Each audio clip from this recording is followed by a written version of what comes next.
Quiero saludar a todos con la bendita paz del Señor Jesucristo. Es una alegría para nosotros, una vez más, poder estar estudiando la palabra de Dios y meditando en ella.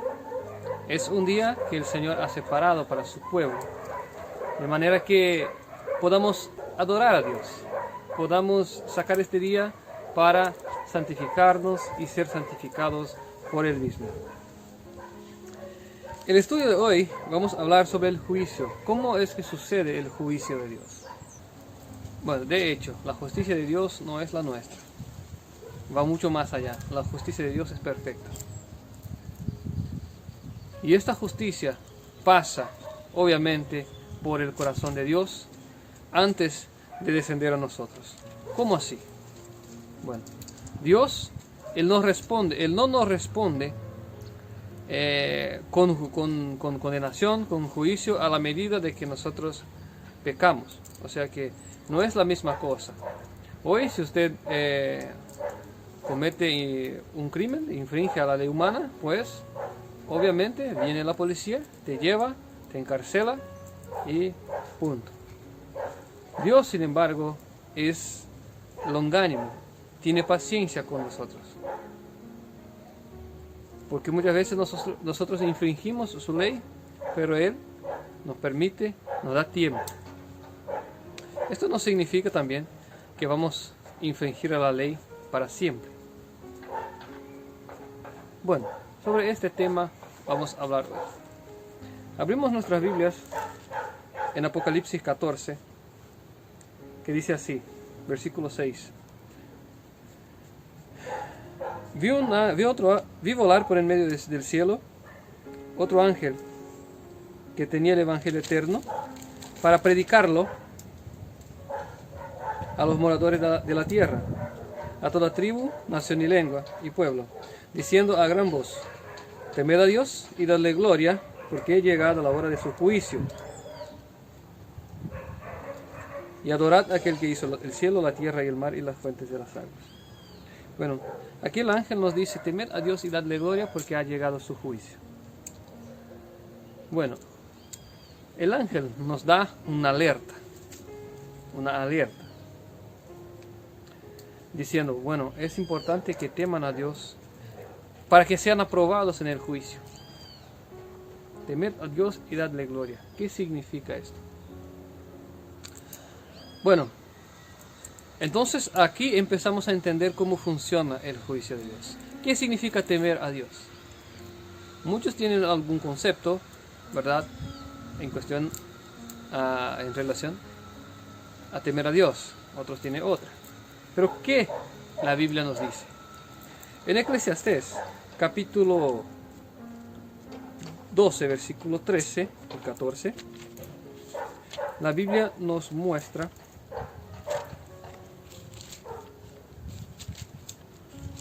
que es temer a Dios. Dice así: el fin de todo el discurso oído es este: teme a Dios y guarda sus mandamientos, porque esto es el todo del hombre. Porque Dios traerá toda obra a juicio juntamente con toda cosa encubierta, sea buena o mala. Bueno, aquí el temer a Dios está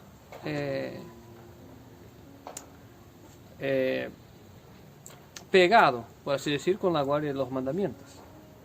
Entonces temer a Dios es guardar sus mandamientos. Ya podemos entender así. ¿Por qué? Porque los mandamientos de Dios son la regla del juicio. Los mandamientos de Dios son la regla del juicio. Importante saber eso, ¿no? Entonces temer a Dios refiere a guardar los mandamientos y a las reglas del juicio. ¿Cuáles son estos mandamientos? Bueno, está en el libro de Éxodo, capítulo 20. Pero primero vamos a leer en el capítulo 31, versículo 18. Porque muchas veces yo he escuchado predicadores diciendo que los 10 mandamientos son la ley de Moisés. Bueno, les quiero presentar la Biblia. Vamos a ver quién escribió los mandamientos. En el versículo 18 de 31 dice: y dio a Moisés, cuando acabó de hablar en el monte Sinaí, 2 tablas del testimonio, tablas de piedra escritas con el dedo de Dios. Escritas con el dedo de Dios. ¿Quién escribió esta ley? ¿Fue Moisés?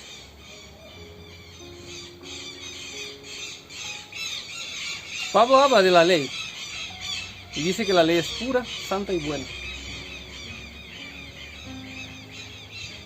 La ley, obviamente, ella nos demuestra el pecado. La ley nos muestra dónde estamos equivocándonos. La ley no sirve para justificar a nadie. Sin embargo, ella apunta el pecado. Pero esto no significa que la ley no es buena, porque fue escrita por el Todopoderoso, por Dios. Pues bien, entonces ahora vamos a leer estos mandamientos. Y quiero leer rápidamente para que todos puedan, para que no tardemos mucho y todos puedan ver el video hasta el final. Dice así, versículo 3: no tendrás dioses ajenos delante de mí. No tendrás, o sea que algunas traducciones dice, no tendrás otros dioses delante de mí, que es la misma cosa. No te harás imagen ni ninguna semejanza de lo que esté arriba en el cielo, ni abajo en la tierra, ni en las aguas bajo la tierra. No te inclinarás a ellas, ni las servirás. Versículo 7. No tomarás el nombre del Señor Jehová en vano, porque no dará por inocente Jehová al que tomare su nombre en vano. Es el tercer mandamiento. Acuérdate del día de reposo, para santificarlo. 6 días trabajarás y harás toda tu obra, mas el séptimo día es reposo para Jehová tu Dios. En el versículo 11, Dios da el motivo del por qué Él bendijo y santificó el día de reposo. Dice así: porque en 6 días hizo Jehová los cielos y la tierra, el mar y todas las cosas que en ellos hay, y reposó en el séptimo día. Por tanto, Jehová bendijo el día de reposo y lo santificó. Entonces Dios puso el día de reposo como un día, un memorial de la creación, y un día para el que ama a Dios pueda encontrarse con Él, pueda hablar con su Dios. Pero después hablaremos un poco más sobre él. En el versículo 12 dice así: honra a tu padre y tu madre, para que se alarguen para que tus días se alarguen en la tierra que el Señor Jehová te da. No matarás, no cometerás adulterio, no hurtarás, no hablarás contra tu prójimo falso testimonio, y no codiciarás cosa alguna de tu prójimo. Hice un resumen aquí en el último. Esos 10 mandamientos son la regla para entrar en el cielo, la regla para ser aprobados en el juicio. ¿Qué juicio? ¿Cuál es este juicio? Porque mucho se habla hoy de la gracia. Obviamente tiene que hablarse de la gracia de Dios y de la justificación por la fe. Amén, gloria a Dios, ¿verdad? Y poco se habla de la regla para entrar en el cielo. ¿De qué juicio estamos hablando? Primeramente, vemos que esta es la regla del juicio. La pregunta que queda para nosotros es: ¿qué tal está nuestra vida en relación a estos 10 mandamientos? ¿Estamos obedeciendo? Jesús habló de esta ley algo en el Nuevo Testamento. En el libro de San Mateo, capítulo 5, versículo 17, Cristo declara algo sobre esto y dice lo siguiente: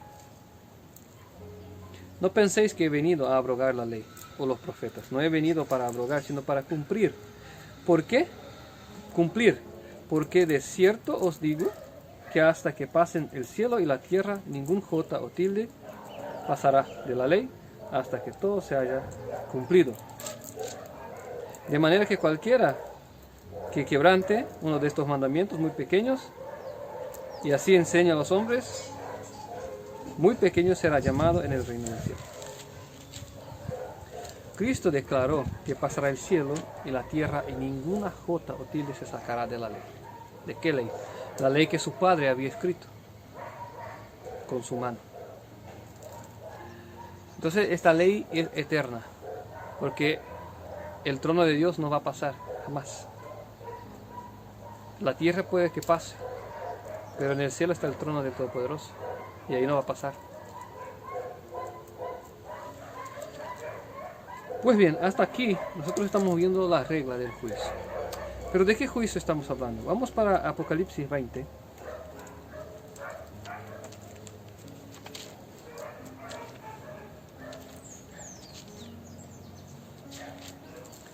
Apocalipsis 20.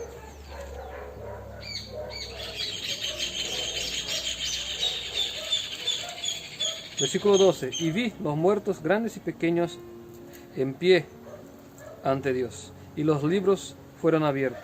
Y otro libro fue abierto, el cual es el libro de la vida, y fueron juzgados todos los muertos por las cosas que estaban escritas en los libros, según sus obras. Versículo 15.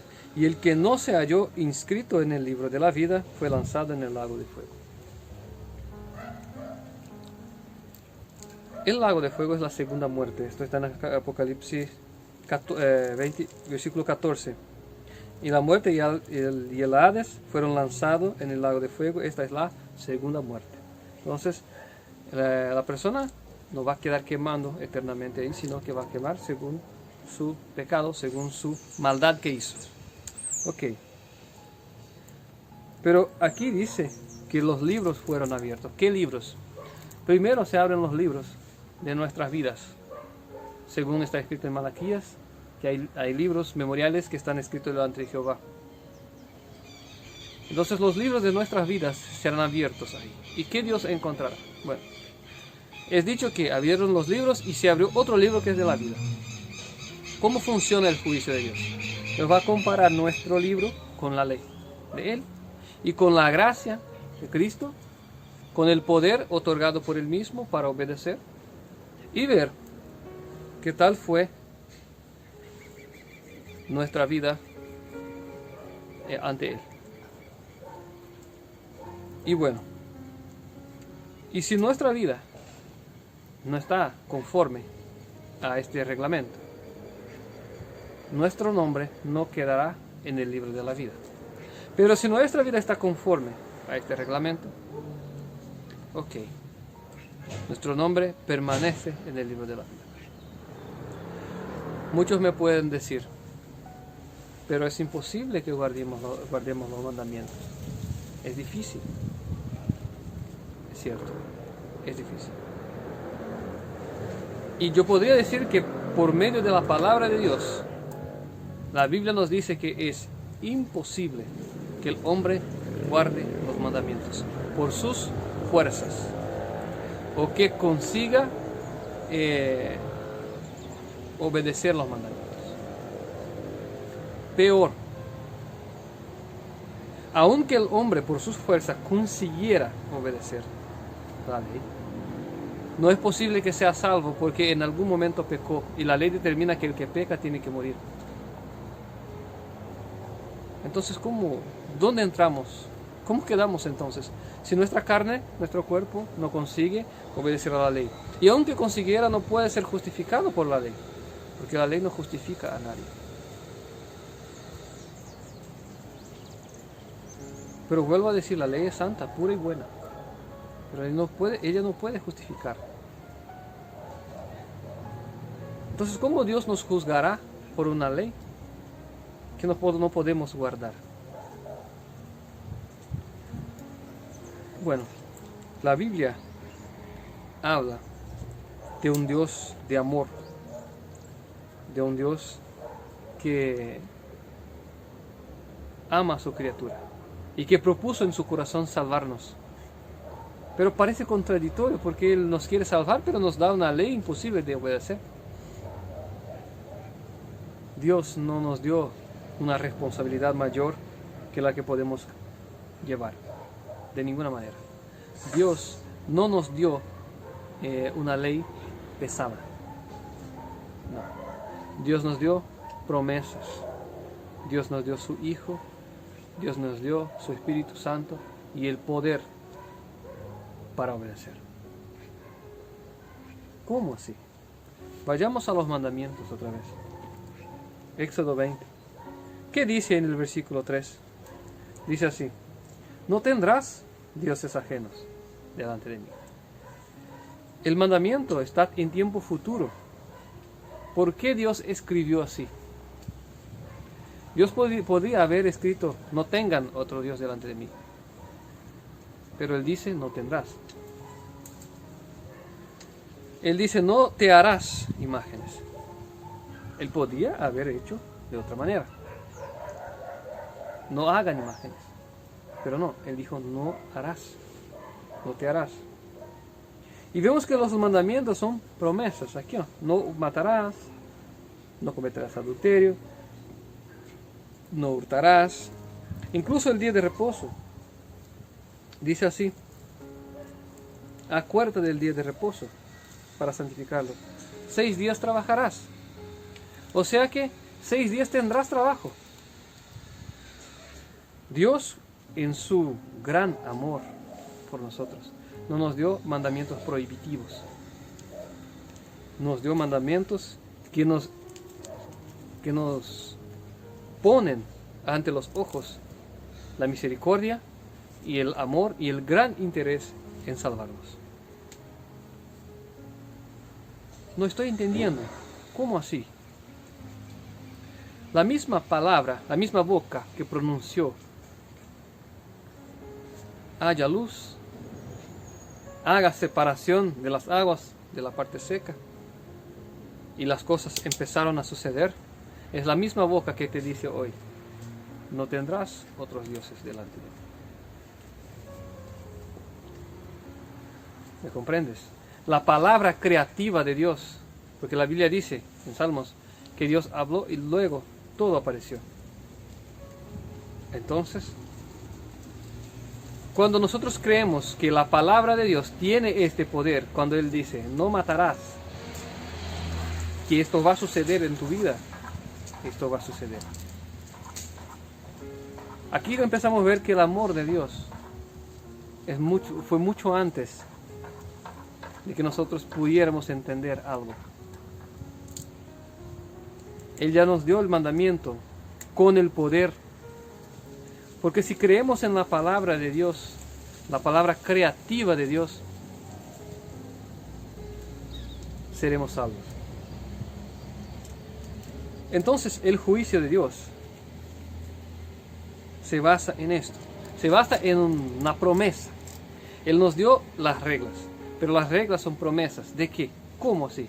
Estas promesas se harán realidad en nuestras vidas cuando nosotros creemos que Él puede hacer en nuestras vidas. Pero si nosotros despreciamos, menospreciamos estos mandamientos, no vamos jamás a poder obedecerlos. Pero si nosotros creemos que los mandamientos son las promesas de Dios, sí podemos. Ok. ¿Cuándo podemos tomar posesión de estas palabras, de estas promesas? La Biblia nos muestra en Corintios, capítulo 1, 2 Corintios, capítulo 1, versículo 20. Dice así: porque todas las promesas de Dios son en Él, el sí, y en Él, amén, por medio de nosotros, para la gloria de Dios. ¿En Él quién? En Jesucristo. Todas las promesas de Dios tienen en Cristo su cumplimiento. Incluso las promesas del mandamiento. Y esta es la belleza de la gracia del Todopoderoso. Dios nos promete salvar por medio del Hijo, el Señor Jesucristo. Y la responsabilidad de tornarnos, de cambiarnos nuestro carácter, no es de nosotros, es de Jesús. Cuando aceptamos a Cristo en nuestras vidas, recibimos la justificación, el perdón de pecados. Y este perdón va mucho más allá de un simple perdón. Es el perdón que te hace a usted sentirse perdonados. Este perdón opera dentro suyo. Pero va más allá.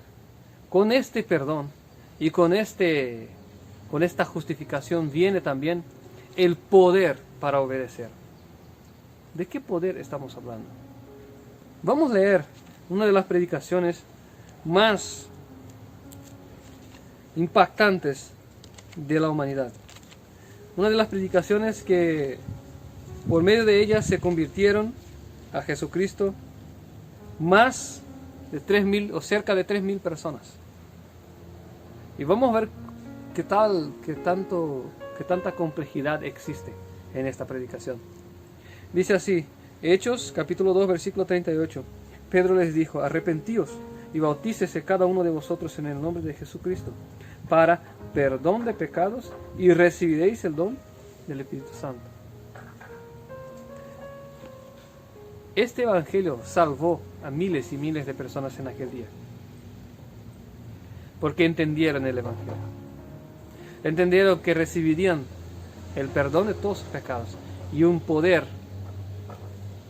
inmensurable, un poder grandísimo para obedecer. ¿De qué poder estamos hablando? El poder de Dios, el poder del Espíritu Santo. La misma boca que creó el mundo. Todo y cualquier esfuerzo del hombre para intentar salvarse es nulo, no puede, no alcanza. ¿Por qué?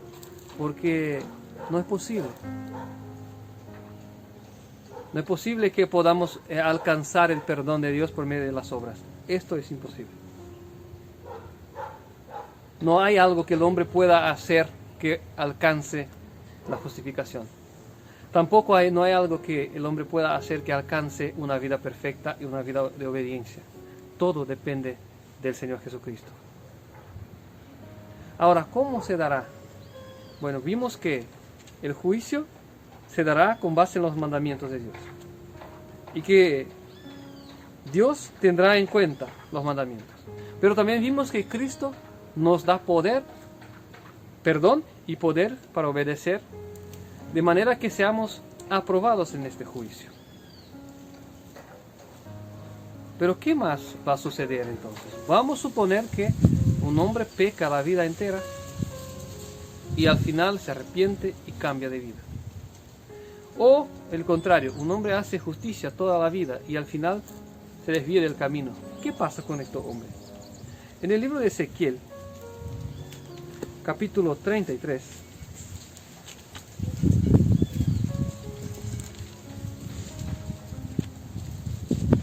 versículos 13 y 14, dice así: Cuando yo dijere al justo, de cierto vivirás, y él confiado en su justicia propia, hiciere iniquidad, todas sus justicias no serán recordadas, sino que morirá por la iniquidad que hizo. El primer caso está aquí presentado. Si un hombre hace justicia y Dios le dice, bueno, ciertamente vivirás, pero desviar de su camino, no serán recordadas las cosas buenas que hizo, pero solamente su maldad, y morirá en su maldad. Pero lo contrario también sucede. Dice así: Cuando yo dijere al impío, de cierto morirás, y él se convirtiere de su pecado, e hiciere según el derecho y la justicia, si el impío restituyere la prenda, devolviere lo que hubiere robado, y caminare en los estatutos de la vida, no haciendo iniquidad, vivirá ciertamente y no morirá. Y no se le recordará ninguno de sus pecados que había cometido, hizo según el derecho y la justicia y vivirá ciertamente. Dios tiene placer en salvarnos, en olvidar nuestros pecados. Pero Él necesita que creamos en su Hijo, que creamos en el poder que Él ha otorgado a Jesús para salvarnos. Y si usted tiene una vida que está toda equivocada, llena de pecados, sepas que nadie es demasiado pecador que no pueda ser perdonado. Y no hay pecado tan grande que no pueda ser olvidado por Dios. Dios está ansioso, Dios está esperanzoso que tú y yo nos arrepintamos y nos volvamos a Él para obedecerle, pero por medio de la fe en Cristo Jesús. Porque la justificación por la fe no es solamente un método, no es solamente un tema, sino que es una realidad y que es poder. Porque Pablo cierta vez dijo: no me avergüenzo del Evangelio porque es poder de Dios. El Evangelio es poder. Poder de perdón de pecados, poder de cambio de vida, poder. Pero este poder no viene de nosotros, viene de Dios. E incluso nuestra fe no viene de nosotros, viene de Dios. Entonces, lo que tenemos que hacer es dejar que Dios guíe nuestra vida. Y entonces, cuando llegue el tiempo del juicio, el poder de Cristo que está en nosotros nos limpiará de todo pecado y nos dará poder para permanecer sin pecado, obedecer. Y para finalizar, quiero leer en Isaías capítulo 27.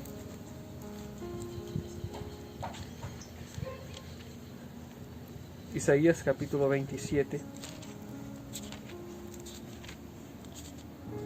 versículo 4 dice: no hay enojo en mí. Contra mí batalla espinos y cardos, y yo os hollaré y quemaré a una. En la traducción Reina Valera 1995 dice: tome el poder de Dios y haga paz con Él. ¿Qué significa esto? Lo mismo que venimos hablando desde el inicio, que podamos tomar posesión del poder que hay en Cristo Jesús y sentir paz con Dios, sentirse perdonados y sentirse obedientes también, y sentir que Dios está a nuestro lado para transformar nuestras vidas. La Biblia también dice aquí en Apocalipsis 14 otra cosa que el ángel dijo: temed a Dios y dadle gloria. ¿Qué es dar gloria a Dios? Dar gloria a Dios es confesar el pecado. Eso está en el libro de Josué, capítulo 7, versículo 19. Dar gloria a Dios, 19 en adelante. Dar gloria a Dios es arrepentirse, es confesar el pecado. Entonces hoy Dios te llama a que tomes posesión del poder que hay en el Evangelio, para obediencia, para una vida perfecta, y para que usted esté listo para encontrarse con el Señor Jesús cuando Él venga. Y no esté preocupado en obedecer la ley de Dios por sus propias fuerzas. Entrega tu camino al Señor, confía en Él y todo Él hará. ¿No es así? Sí, es así. Que Dios pueda bendecir tu vida y toda tu familia. Y la petición de Dios hoy es: ¿quién quiere entregarse al Señor Jesucristo y dejar que Él guíe su vida con poder?